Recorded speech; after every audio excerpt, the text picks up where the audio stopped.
Jadi memang sampah plastik di Kota Bogor ini kalau kita lihat sampah Bogor itu hampir setiap hari 600 ton Pak. Masuk yang bisa kita kumpulkan dari Kota Bogor. Jadi ini luar biasa sekali. Kalau tidak kita lakukan pengurangan maka kita punya TPA seberapa luas pun juga akan menjadi persoalan. Nah persoalan kedua adalah sampah yang sebanyak itu tidak semua bisa kita tangani. Artinya kita sekarang ini baru bisa menangani hanya 76% sampah kota yang bisa kita tangani. Sisanya kemana? Nah sisanya harus ada upaya pengurangan sampah. Upaya pengurangan sampah sesuai dengan kebijakan strategi nasional dan kebijakan strategi nasional daerah Jakstrada itu juga setiap tahun kita punya target upaya pengurangan sampah. Nah bicara sampah plastik di Kota Bogor itu ada hampir 13% dari total sampah yang ada di Kota Bogor nih.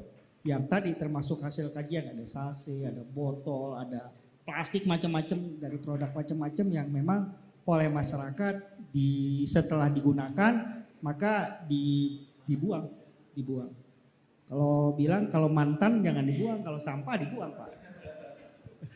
Ya jadi bicara sampah maka sampah plastik upaya yang kita lakukan adalah sebetulnya kita ada namanya bank sampah. Di Bogor ada bank sampah hampir 300 lebih.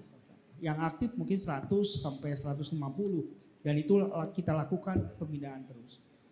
Upaya bank sampah ini hampir bisa mereduksi sampah plastik, tapi kita akui belum semua kan.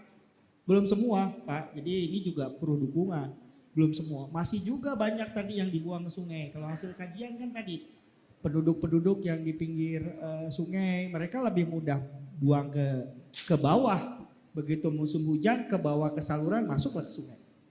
Nah apa yang kita lakukan? Kita lakukan adalah kita melakukan pembinaan tadi. Kita buat bank sampah, kita harapkan masyarakat itu mau memilah di sumber. Pilah di rumah, kemudian nanti lapor ke bank sampah, kita jemput. Itu yang kita lakukan di Kota Bogor. Tetapi memang presentasinya masih kecil. Presentasinya masih kecil karena ini perlu dukungan banyak pihak. Butuh kesadaran juga bahwa memang sampah tadi persoalan bersama. Bukan hanya persoalan pemerintah Kota Bogor. Itu yang pertama. Yang kedua kita juga bekerja sama dengan instansi lain. Dengan stakeholder lain, juga dengan pemerhati lingkungan. Seperti misalnya KPC. KPC ini kan udah jauh-jauh hari nih. Salah satunya di sini mungkin Pak Parno.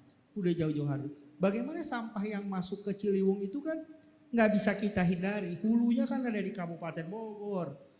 Kalau kita lihat Kota Bogor itu kan kayak kuningnya telur Pak. Bogor itu di tengah aja begini. Putihnya ini Kabupaten Bogor gitu. Jadi nggak bisa juga kita berdiri sendiri. Kita juga harus bekerja sama lah dengan Kabupaten Bogor dan ini juga ada peran provinsi Pak. Jadi nggak bisa juga semua dilimpahkan ke Kota Bogor gitu kan. Tapi upaya-upaya dengan pihak lain terus kita lakukan.